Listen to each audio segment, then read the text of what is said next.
Assalamualaikum warahmatullahi wabarakatuh. Kita berada di Padang, Sumatera Barat, guys, sama anjing kuku. Nah ini anjing dulu guys, tapi ini sekarang berada di Padang.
Pabilo, jangan kamu jauh sama kulungan dia. Jauh sama kulungan. Jauh sama riba.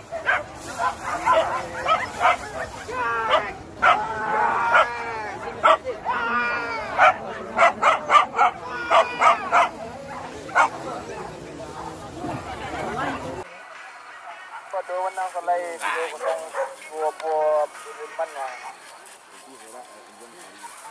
Ya lo dia pantau saya. Pancabul. Itu jadi pasuli aja mau apa jago BTT lah. Kan cuki ya. Nah, jadi cuki ya. Lapi, cuki lo ya. Kau malawan aja. Ome, tenang. Yuk, dah. Tarui. Agen kagum sekali kan? Agen kagum sih, yang sabar sih ya.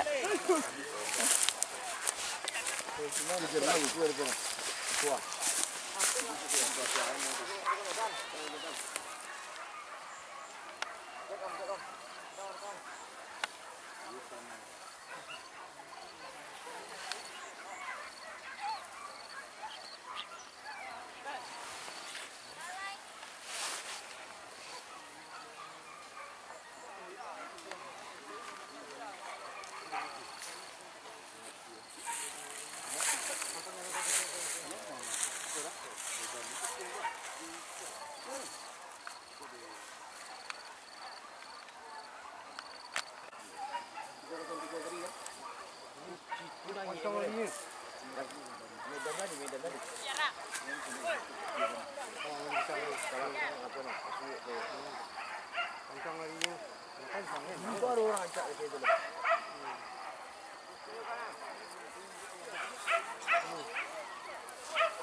Pas sakit tu naik kan orang tu. Ah, itu naik aja. Hah? Naik aja. Di jalan corang dari dulu. Kan di sawah.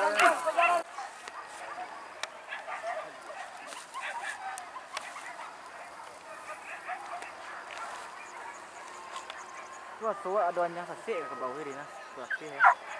Dah warna nih. Tadi kan? Itu di FDJ kok.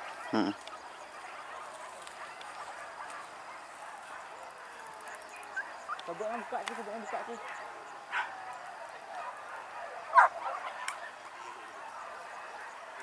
Tak ada mana, takkan begitu masuk.